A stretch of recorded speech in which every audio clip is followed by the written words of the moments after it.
Oke, Put. Jadi kamu ada pertanyaan apa nih yang bisa kita diskusikan hari ini? Eh, ini sih eh, kan kalau CV nanti ya. Nah, generalnya itu Sisi boleh, biasanya tapi yang kalau general jangan bahas ya dulu. Apa tuh? eh kalau misalnya aku kan sering nih apa nge apply yang satu bidang apa ada ada syaratnya 1 tahun pengalaman.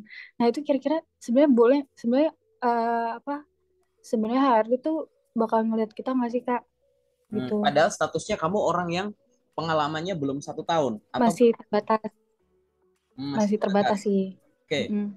aku jelasin dulu ya. Gini, lowongan pekerjaan itu ada yang sifatnya umum atau generalis gitu ya. Ada Mm. yang semi generalis, ada yang spesialis gitu. Nah, biar kamu ada gambarannya, mungkin aku sambil share screen kali ya. Bentar ya. Di situ muncul layar warna putih gitu nggak? Iya muncul. Oke, aku jelasin dikit ya Put ya, gitu. Jadi lowongan kerja itu ada yang sifatnya tadi aku bilang dia tuh spesialis gitu. Ada yang jatuh, oke. Ada yang spesialis, ada yang kayak semi generalis gitu, ada yang semi generalis, ada yang sifatnya generalis gitu. Nah, kita bahas dari sisi pengalaman kerjanya dulu gitu ya, dari sisi pengalaman kerja. Semoga di situ kamu bisa ngelihat ya. Dari sisi pengalaman kerja, itu ada yang dia yang spesialis ini gimana yang ini ya yang spesialis ini misalkan pengalaman minimum 5 tahun di posisi yang sama gitu pernah ya ada lowongan kayak gitu ya minimum Iya sekian sering. tahun di posisi yang sama jadi dia tuh butuh orang yang semacam itu jadi kalau ada yang di bawah-bawah cuma setahun 2 tahun apalagi first grade nantang tetap ngirim pasti dicuekin kayak gitu ada dari Mm-mm. sisi pengalaman kerja yang semi generalis jadi misalnya ini pernah bekerja sebagai ini 1 sampai 3 tahun misalkan gitu. Jadi sifatnya rentang 1 tahun boleh nyoba, 2 tahun boleh nyoba, 3 tahun boleh nyoba gitu. Jadi lebih general gitu, oke? Oke. Atau misalkan yang kedua semi generalis ini misalkan gini, pengalaman minimum 1 tahun, fresh graduate dipersilahkan kamar gitu. Pernah lihat ada kalimat kayak gitu ya? Nah ini Iya termasuk lumayan. yang semi generalis gitu. Jadi fresh boleh, ini boleh gitu. Tapi ada yang bener-bener generalis banget. Jadi tulisannya tuh dia nggak ngomongin pengalaman, mampu melakukan ini atau familiar menggunakan ini gitu. Jadi ibaratnya dia itu punya kemampuan itu tanpa menyebutkan pengalaman juga boleh atau mungkin di sini tulisannya nanti ada yang tulisannya itu adalah pengalaman kerja tidak dibutuhkan atau pengalaman kerja maksimum 1 tahun kayak gitu. Jadi kenapa ya maksimumnya kok jangkanya pendek gitu? Karena ibaratnya kita nggak butuh orang yang punya pengalaman gitu. Ini dari gambaran aja dulu ya dari sisi pengalaman kerja atau mungkin nanti gambaran dari sisi pendidikan. Spesialis itu pendidikan gini, dibutuhkan S1 teknik mesin, jelas. S1 teknik mesin gitu kan. Itu mau teknik industri, teknik lingkungan, teknik elektro, daftar ya pasti nggak lolos karena aku butuh spesialis gitu, butuh teknik mesin, paham ya? Kayak gitu. Paham. Ada juga yang semi generalis, rada open, misalkan tulisannya tuh adalah minimum D3 atau S1 marketing, koma administrasi perkantoran, koma apa, koma atau jurusan lain yang setara gitu. Pernah lihat ada yang kayak gitu. Jadi Nah, pendidikan untuk beberapa tingkatan itu masih boleh karena dianggap setara kayak gitu ya. Atau orang-orang itu dianggap mampu dari sisi background pendidikannya. Atau yang sifatnya generalis nih. Sifatnya generalis yaitu misalkan minimum SMA atau SMK. D3 semua jurusan, D3 atau S1 semua jurusan. Itu dalam tanda kutip nggak peduli pendidikannya apa dulu. Oke? Aku ngomongin per sectionnya ya gitu. Nah sekarang kalau kita ngomongin soal pengalaman kerja. Tadi kan kamu bilang bahwa kalau ada tulisannya minimum 1 tahun gitu ya. Nah ini kan mm, kemungkinan dua. Ada yang di semi generalis ini, ada yang di sebenarnya di generalis ini. Dia kalimatnya gimana gitu kan. Nah mm, kalau memang kalimatnya nanti adalah fresh graduate dipersilahkan untuk melamar ya udah coba aja gitu. Walaupun seolah-olah ada yang mengartikan kita memprioritaskan yang punya pengalaman dulu, yang fresh graduate juga boleh mencoba gitu kan. Itu kita Mm-mm. boleh nyoba. Tapi kalau lokernya tulisannya pengalaman minimum 1 tahun. Padahal aku punya pengalaman misalkan baru 8 bulan, 9 bulan gitu. Atau setengah tahun, 6 bulan. Jawabanku adalah silahkan dicoba saja gitu. Karena dia masuk ke kategori antara dua ini. Kalau nggak generalis, dia juga kayak semi generalis gitu. Nggak butuh yang uh, kayak spesialis banget. Oke? Okay? Nah, tapi Oke. gimana kemungkinannya? Kalau dari sisi boleh enggak? Jadi jawabannya sebenarnya simpel ya, boleh dicoba gitu ya. Tapi gimana ya biar saya yang punya pengalaman minim, cuma ibaratnya belum bulat 1 tahun, tetap dipertimbangkan pada saat CV saya kirimkan. Biar nggak dianggap saya asal ngirim, kayak nggak baca Iya. lowongan, udah ada tulisannya minimum 1 tahun, nekat. Nah, Iya, iya. nah caranya adalah kan pada saat kamu menulis CV, pengalaman kerja kamu yang belum lama itu sudah ditulis dengan benar. Berarti ada dua kata kunci tuh. Sudah ditulis dan dengan benar. Sudah ditulisnya itu apa? Minimum harus mengandung 5 informasi setiap pengalaman kerjanya. Kamu mungkin bisa bayangin dulu dari CV-mu. Pertama, ada nama perusahaannya. Oke. Mm. Kedua, ada periode kerja di sana, timestamp-nya dari kapan sampai kapan. Kalau misalkan kamu sekarang masih kerja ya katakanlah Januari 2022 strip sekarang gitu. Oke, periode nomor 2. Nomor 3 adalah jabatan kamu sebagai apa. Oke, nomor 4 adalah tugas dan tanggung jawab kamu. Di breakdown pakai balance atau numbering gitu.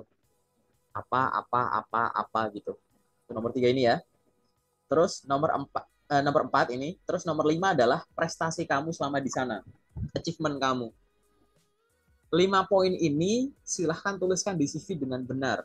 Kalau kamu punya pengalaman kerjanya kayak magang-magang nggak apa-apa. Magang itu Nggak termasuk apa-apa. pengalaman kerja ya. Terus kamu punya freelance, boleh part time, boleh entrepreneurship, boleh internshipnya tadi magangnya boleh yang dibayar atau enggak, boleh dimasukin kayak gitu. Kamu jadi Organ. daily worker nih, kerja harian boleh. Kamu kerja on project nih, projectnya nggak lama, cuma sebulan 2 bulan, nggak apa-apa masukin. Yang penting tadi di breakdown pakai 5 info ini. Nama perusahaan, periodenya kapan sampai kapan, jabatannya, kemudian tugas tanggung jawab, serta prestasi kamu, achievement kamu selama di sana. Kalau kamu menuliskannya dengan cara semacam itu, seolah-olah ya, kamu bermaksud untuk menyampaikan CV pakai cara gini. Bapak atau Ibu, izinkan saya mencoba melamar. Memang Mm. pengalaman saya masih kurang dibandingkan dengan yang diminta di lamaran. Karena di lamaran itu minimum 1 tahun, namun saya ini baru misalkan 8 bulan. Tetapi dipersilahkan untuk dibaca. Seolah-olah kamu bilang gini, memang pengalaman saya itu belum genap 1 tahun, tapi selama sekian bulan saya sudah melakukan ini semua loh. Saya sudah memiliki tanggung jawab sebesar ini loh. Saya pernah memiliki pencapaian ini itu loh. Terus dari pengalaman saya itu sekarang saya bisa ini loh gitu. Nanti kamu nulis skill juga gitu. Jadi coba sambil membayangkan itu. Pada saat menyusun CV, pada saat khususnya menuliskan pengalaman kerja dan di bagian skill itu termasuk achievement, seolah-olah tuh kamu pengen menyampaikan bahwa pengalamanku belum genap sekian tahun, tapi selama periode yang lebih pendek ini, saya sudah memegang tanggung jawab sebegini besar dengan prestasi sebegini banyak. Kayak gitu. Jadi di situ aku yakin ya, kalau kamu mampu menuliskannya semacam itu, pasti kamu akan cepat lambat menemukan perusahaan yang tertarik dengan hal semacam itu. Karena apa? Tadi kamu menuliskan CV dengan benar. Oke? Tidak hanya sekedar nulis ya saya jobdesknya gini gini gini enggak. Kamu harus ngelihat ini tuh kayak marketing dokumen kamu ibarat kayak brosur.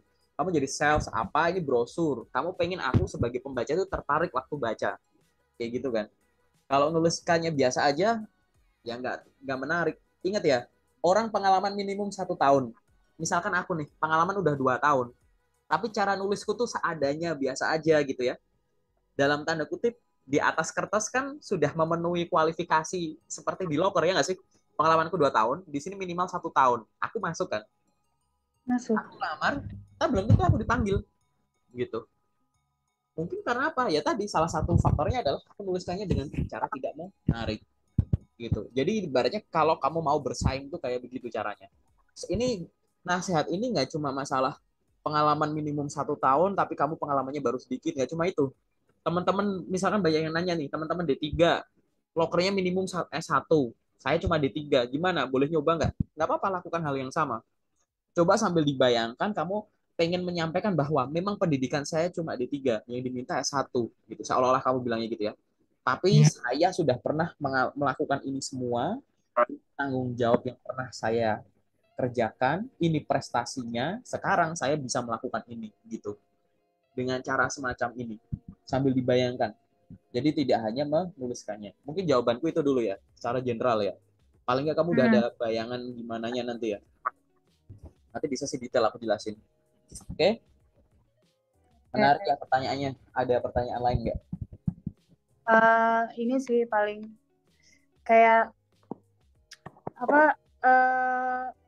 kalau misalnya kalau misalnya ada, misalnya kita tuh bukan jurusan itu, tapi kita udah ngambil seminar yang berhubungan dengan jurusan itu.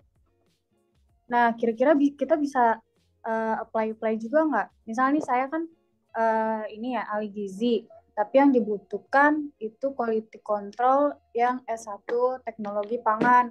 Saya udah seminar quality control atau hasil CV yang maksudnya kita bisa bisa nambah ilmu wawasan terkait quality control tersebut. Kira-kira kita bisa nggak nih apply ke perusahaan tersebut?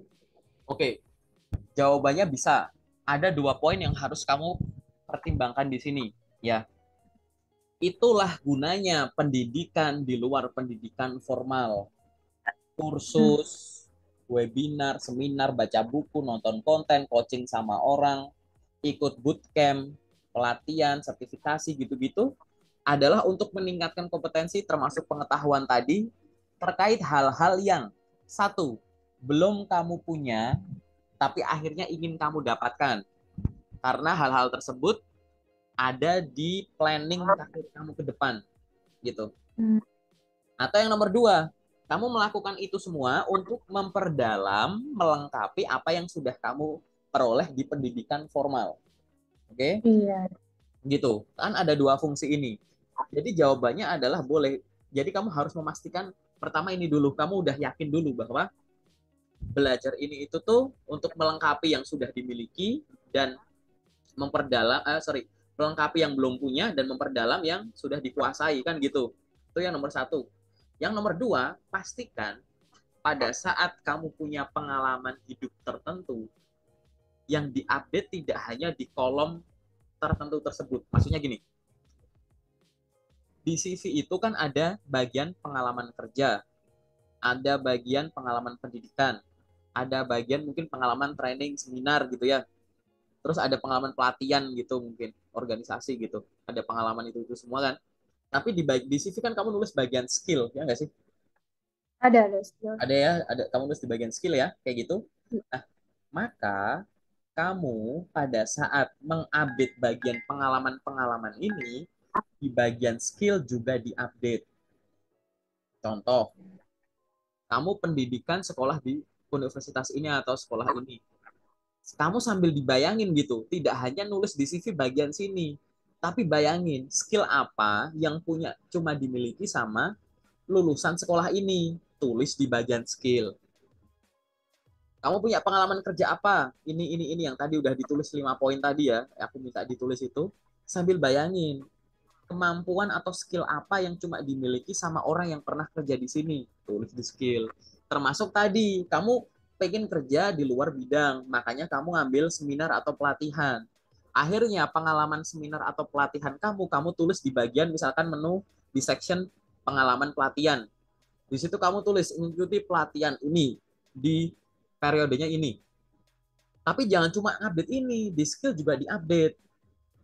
Oh ya. Sambil dibayangin, kamu ngikuti pelatihan ini, akhirnya punya skill apa gitu. Nah, ini kenapa aku harus sampaikan, karena banyak sekali orang menuliskan pengalaman kerja, organisasi, kepanitiaan, asisten dosen, seminar, volunteer gitu-gitu, tapi skillnya tuh nggak sinkron gitu sama bagian ini. Jadi pengalaman kerjanya ada 3, organisasinya ada 2, pendidikannya apa, tapi di skill tulisannya soft skill semua. Nggak ada technical skillnya. Atau mungkin di skillnya tulisannya Microsoft Word, Excel, PowerPoint, Canva. Padahal pendidikan kamu ini. Nah kadang kalau yang udah pernah aku interview langsung di kantor juga aku nanya, lo kamu tuh sekolah tinggi-tinggi, punya pengalaman kerja banyak, kok skill kamu cuma Word, Excel, PowerPoint, Canva? Paham nggak? Harus sinkron gitu antara skill sama pengalaman gitu. Kalau kayak gitu kan kita boleh dong mengartikan gitu. Berarti kamu Ya. kerja di tempat ini akhirnya kamu cuma bisa Word, Excel, PowerPoint, Canva ya. Mohon maaf nih, anak SMP juga bisa. Paham nggak? Kamu Um, lupa mengupdate dari sisi sininya. Gitu. Nah, ini tolong kamu pahami 2 poin ini, bahwa yang kamu lakukan, pelatihan yang kamu lakukan ini memang kamu pastikan dulu memang sinkron sesuai dengan rencana karir kamu ke depan, ibaratnya beda sama background, tapi ini memang akan saya gunakan untuk menguatkan apa yang sudah saya punya atau melengkapi saya yang belum punya. Yang nomor 2, diupdate lah di CV. Tidak hanya sekedar saya pernah bekerja di sana, saya pernah bekerja di sana. Itu kayak kamu mamerin perusahaannya gitu. Harusnya kan kamu mamerin dirimu sendiri. Atau saya pernah ikut pelatihan ini, saya ikut pelatihan itu. Cuma sekedar pernahnya aja, bagian skillnya nggak ditonjolin gitu. Nah, asal kamu udah menuliskan dengan cara 2 ini, harusnya sih gitu, kamu akan lebih menarik ya. Tinggal nanti kita bandingkan dengan kompetitor-kompetitor kamu. Karena kan kamu bukan kandidat tunggal ya sebagai yang akan kita pertimbangkan kan gitu. Gitu. Tapi at least basicnya kayak gitu dulu ya. Boleh nggak ya. boleh, tapi menuliskannya jangan lupa di sisi kayak gitu. Sinkron antara pengalaman dan skill. Ya. Berarti kalau di skill itu kita harus nyantumin skill dari pengalaman, soft skill juga kita tetap cantumin aja. Atau gimana? Aku Soft share skill. screen lagi ya. Oke. Ya. Aku share lagi. Pertanyaanmu menarik nih, jadi biar bisa dipelajari sama teman-teman yang lain. Skill itu ada 2. Ada yang sifatnya teknis atau teknikal gitu ya. Mm-mm. Ada yang soft skill. Atau ini orang ngomongnya hard skill gitu kan, suka suka nulisnya hard skill atau gimana gitu ya. Paham ya? Oke. Nah, yang technical skill ini dibagi jadi 3. Ada yang namanya industry knowledge atau pengetahuan bidang. Ada yang namanya tools, tools gitu ya. Ada yang namanya language atau bahasa. Oke.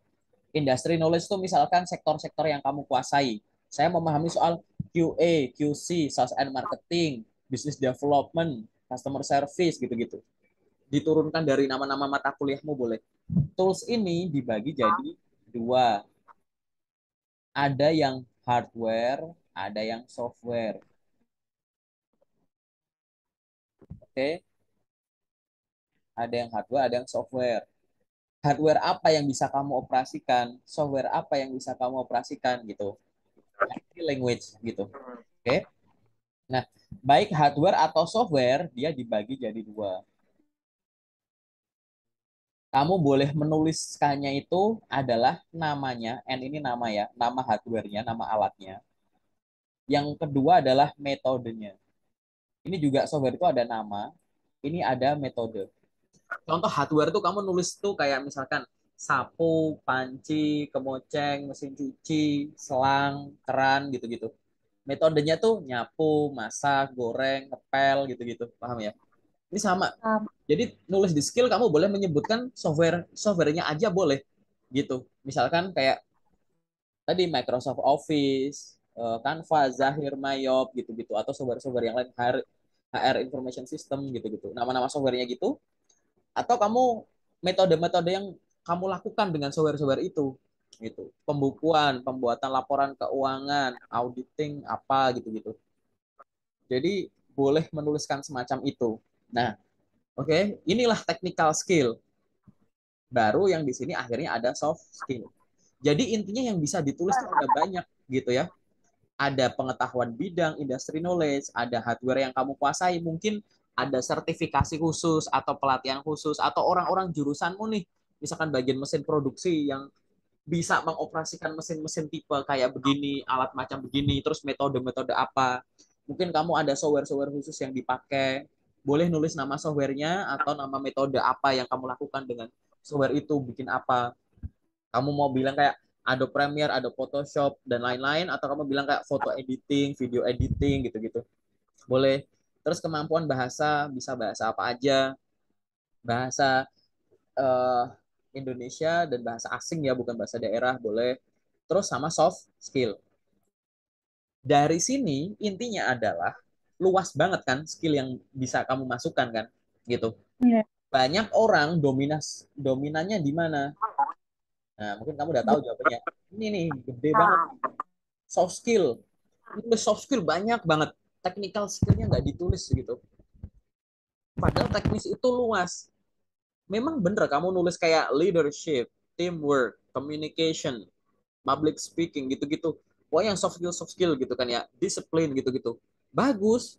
Cuman teknis-teknisnya ini loh, banyak banget turunannya. Mending dimasukin. Banyak orang lupanya di situ. Akhirnya nulisnya kayak seadanya nulis skill. Tapi kan nulis skillnya jadi banyak dong. Ya nggak apa-apa. Pengalamanmu banyak kok, skillnya banyak. Kalau nggak cukup, soft skillnya dihapus nggak apa-apa. Gitu. Yang penting technical skillnya masuk lengkap. Karena itu yang dijual ya nggak? Iya. Gitu. Misalkan nih penjual apa ya? Penjual bakso. Penjual bakso itu dia dibayar gara-gara jujur atau ada kemampuan memasak bakso dengan enak. Kemampuan memasak. Baksonya enak terus kita beli kan, kita bayar kan. Tapi Iya. kan bukan berarti orang, jadi walaupun orangnya itu nggak ngomong dia, nggak nulis dia jujur, tapi kan dia pasti jujur dong. Jadi ibaratnya soft skill tuh nggak usah dimasukin tuh, akan gabung jadi satu sama technical skill gitu loh, gitu. Karena soft skill itu pengulangan soft skill. Soft skill itu pengulangan technical skill gitu. Kamu terbiasa melakukan sesuatu dari awal sampai akhir rutin, akhirnya muncul soft skill disiplin. Kamu Hmm. biasa kerja, berangkat, pulang gini-gitu, terus kerjanya tuh kamu komunikasi sama departemen lain, sama tim kamu, macam-macam, akhirnya muncul soft skill, teamwork gitu. Jadi pengulangan technical skill dengan benar secara berkala itu memunculkan soft skill. Jadi ibaratnya soft skill pun nggak usah ditulis atau ditulis secukupnya itu boleh. Yang penting technical skillnya ini loh yang harus dipamerkan, ya nggak? Iya. Itu. Iya. Tuh. Jadi itu dulu nanti kenapa ngomongin nanti dicek ya di sesi detail ya. CV-mu tuh cara nulisnya kayak gini nggak? Jangan-jangan kayak teman-teman yang lain nulis soft skill-nya banyak banget, technical skill-nya nulis seadanya. Sampai kita Nah, iya. bilang kayak kok kamu sekolah tinggi-tinggi, pengalaman banyak, tapi maaf ya, kok technical skill-mu tuh kayak anak sekolah juga bisa gitu. Anak yang masih sekolah kepada bisa. Nah, itu kan artinya kamu hanya menulis secara jujur. Belum menulis secara jujur tapi kayak mempromosikan. Ini loh saya. Harusnya tuh kalau nulis tuh sudut pandangnya gitu. Orang dengan pengalaman pendidikan kayak kamu tuh ada berapa ratus ribu, berapa juta orang. Tapi seolah-olah tuh kamu bilang, orang dengan background kayak saya banyak, Pak. Tapi nggak semua orang pernah ini. Nggak semua orang bisa ini. Nah, kayak gitu. Sudut pandangnya tuh gitu. Oke? Terkadang nanti kalau CV-nya udah selesai, kamu harus membayangkannya tidak hanya ini yang aku tulis udah sesuai dengan pengalamanku nggak ya? Tidak cuma sebatas itu. Tapi sudut pandangmu juga kayak CV ini kira-kira kalau dibaca orang yang nggak kenal aku, menarik belum ya?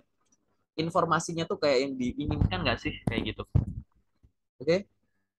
Kayak gitu Oke. ya secara general ya. Semoga ada gambaran ya. Hey, ada lagi nggak pertanyaan? Menarik ya pertanyaannya. Eh, ada ada lagi Mas. Kalau hobi itu perlu juga nggak dicantumin apa gimana? Maksudnya perlu dicantumin di CV juga atau nggak usah juga? Oke. Soalnya banyak juga kan orang yang kayak interviewer tuh yang nanya hobi kamu tuh apa gitu. Oh, Sama umur juga kadang-kadang ditanya sih, tapi nggak dicantumin di CV gitu. oke. Maksimal umur berapa nih? Oke. Aku jelasin dulu ya. Jadi gini, CV itu ada yang namanya informasi wajib, informasi dasar basic wajib yang harus ada di CV gitu. Ada yang namanya informasi tambahan yang nggak wajib. Informasi tambahan ini ada yang direkomendasikan nggak usah ditulis, ada yang direkomendasikan ditulis gitu. Nah, info-info wajib yang harus ada di CV jelas. Informasi pribadi itu wajib ada di CV. Terus apa? Summary, misalkan ringkasan CV. Terus pengalaman kerja kalau udah punya. Terus pengalaman pendidikan, organisasi kepanitiaan, volunteer, training, sertifikasi, skill, achievement. Itu adalah bagian-bagian yang wajib ada di CV. Tapi ada juga bagian-bagian yang sifatnya nggak wajib ada di CV. Misalkan apa? Hobi, itu opsional. Foto, itu opsional. Terus kontak referensi itu opsional. Terus apalagi moto hidup itu opsional gitu. Nah, dari yang opsional-opsional ini ada yang sifatnya direkomendasikan, ada yang enggak. Misalkan tanggal lahir. Tanggal lahir itu sebenarnya bagian dari info pribadi gitu. Tapi mungkin secara global gitu ya, penulisan CV global, tanggal lahir itu bukan bagian yang wajib harus ada di CV gitu. Tapi kamu harus sadar, kamu ngelamar kerjanya di Indonesia, di mana loker-loker itu mayoritas atau kebanyakan itu mencantumkan maksimal usia sekian, minimal usia sekian gitu. Atau kalau nggak dicantumkan juga nanti ditanya gitu, usia kamu berapa dan lain-lain.